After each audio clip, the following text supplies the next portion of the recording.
West Godavari జిల్లాలో తాడేపల్లిగూడెం నియోజకవర్గంలో ఇంతమంది రైతులు నష్టపోయిన రైతులతో మాట్లాడడం జరుగుతుంది. ఇక్కడ మీరు వెనకాల చూస్తున్నారు, ఇలా వీళ్ళ పంటల్లోకి నీళ్లు వచ్చిన పరిస్థితి. ఈ పరిస్థితి కేవలం ఈ గ్రామానికి చెందే 500 ఎకరాలు. ఇలా చుట్టుపక్కల గ్రామాలు ఈ జిల్లా అంతా కలుపుకుంటే కనీసం 40,000 ఎకరాలు ఇలా నీట మునిగిందని అంచనా. మరి రైతులు ఇంతగా నష్టపోతుంటే ఏ ప్రభుత్వానికైనా ఎందుకు కనిపించడం లేదు? ప్రతి రైతు ఇక్కడ చెప్తున్నారు, అమ్మా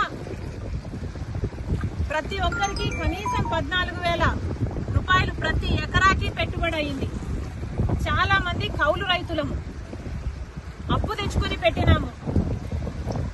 కనీసం ఒక్కొక్కరికి 2 లక్షలు అన్న అప్పు ఎంతుందన్నారు?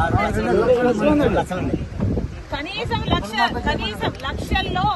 లక్షల్లో వీళ్ళకి అప్పు ఉంది. కనీసం 2 లక్షలు ప్రతి రైతుకు ఇక్కడ అప్పు ఉంది. మరి ఇలాంటి పరిస్థితుల్లో ప్రభుత్వాలు ఏం చేస్తున్నాయో సమాధానం చెప్పాల్సిన అవసరం ఉంది.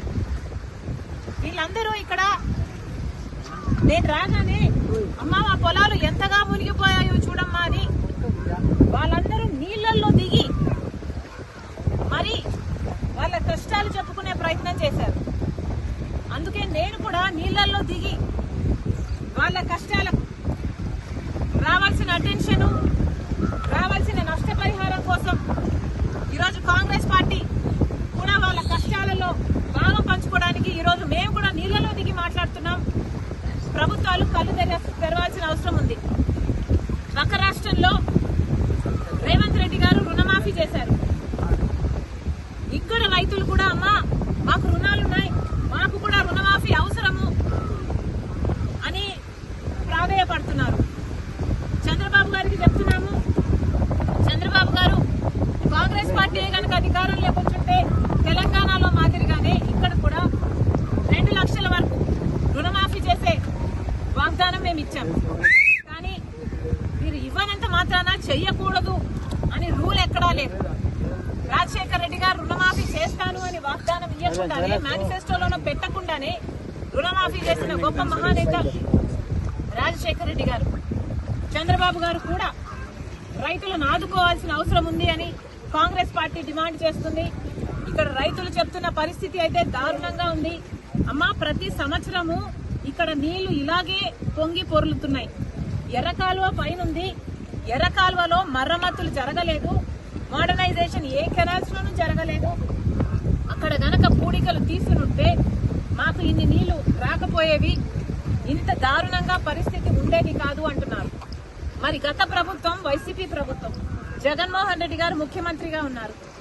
జలయజ్ఞంలో రాజశేఖర రెడ్డి గారు రైతుల పక్షపాతి అని నిరూపించుకుంటే, జలయజ్ఞంలో రాజశేఖర రెడ్డి గారు మిగిల్చి వేసిన ప్రాజెక్టులన్నీ 6 నెలల్లో పూర్తి చేస్తానన్న జగన్మోహన్ రెడ్డి గారు 6 నెలల్లో పూర్తి చేయకపోగా కనీసం ఉన్న ప్రాజెక్టులను కూడా కనీసం మరమ్మతులు చేయలేదు. గేట్లు ఊడి తేలిపోతున్నా పట్టించుకోలేదు. ఆఖరికి పూడికలు కూడా తీయలేదు. తట్టెడు మత్తి కూడా ఎత్తి పోసిన పాపాన పోలేదు. కాబట్టే ఈరోజు ఇంతగా నీళ్ళు వచ్చాయి అని ఈ రైతులు చెప్తున్నమాట. మొత్తం చూసుకుంటే కనీసం లక్షల ఎకరాలలో పంట నష్టం జరిగింది. మరి చంద్రబాబు గారు ఇప్పుడు ముఖ్యమంత్రిగా ఉన్నారు.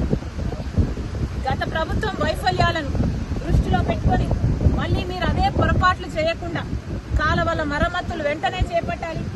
నెక్స్ట్ ఇయర్ కల్లా మళ్ళీ ఇదే పరిస్థితి రాకుండా చూసుకోవాలని ఈ రైతుల పక్షాన డిమాండ్ చేస్తున్నాం. వెంటనే వీళ్ళందరికీ నష్టపరిహారం కూడా కనీసం 12,000 రూపాయలు ఖర్చు అయింది. మాకు అంతకంటే ఎక్కువే అయింది, 16,000 అయిందని కొంతమంది చెప్తున్నారు. అంచనాలు వేసి వెంటనే ఆ ప్రక్రియ మొదలుపెట్టి వీళ్లకు నష్టపరిహారం కూడా చెల్లించాలని డిమాండ్ చేస్తున్నాం. ఇదే పరిస్థితిలో బీజేపీ పార్టీని కూడా నీళ్లలో సగం నీళ్లలో నడుం వరకు నీళ్లలో నిలబడి కాంగ్రెస్ పార్టీ ప్రశ్నిస్తుంది. ఒక పక్క బీహార్ వరదలు వచ్చాయని మీరు ఫ్లడ్ రిలీఫ్ ప్రకటించారు, కానీ ఆంధ్రప్రదేశ్ మాత్రం ఫ్లడ్స్ వచ్చినా ఫ్లడ్ రిలీఫ్ ఎందుకు రాలేదో బీజేపీ పార్టీ సమాధానం చెప్పాలి. బీహార్లో మీకు 12 మంది ఎంపీలను ఇస్తే ఆంధ్ర రాష్ట్రం 25 మంది ఎంపీలను ఇచ్చింది. కూటమి ఎంపీలు 21 అయితే వైసీపీ ఎంపీలు కూడా బీజేపీ పార్టీకే మద్దతు పలుకుతున్నాయి. 25 ఎంపీలు ఆంధ్ర రాష్ట్రానికి చెందిన ఎంపీలతో మీ సర్కార్ అక్కడ నిలబడి ఉంటే మరి ఆంధ్ర రాష్ట్రానికి మీరు చేస్తున్నది ఏమిటి అని అడుగుతున్నాం. ముఖ్యమంత్రి చంద్రబాబు గారు 1,00,000 కోట్లు అడిగితే మీరు శాంక్షన్ చేసింది 15,000 కోట్లు. మరి ఈ లెక్కన మీరు నెక్స్ట్ 5 ఏళ్లకైనా ఎంత ఇస్తారని మేము ఎక్స్పెక్ట్ చేయాలి.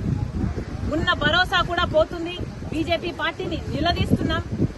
బీహార్కు మీరు వరద సాయం కింద ఇచ్చినప్పుడు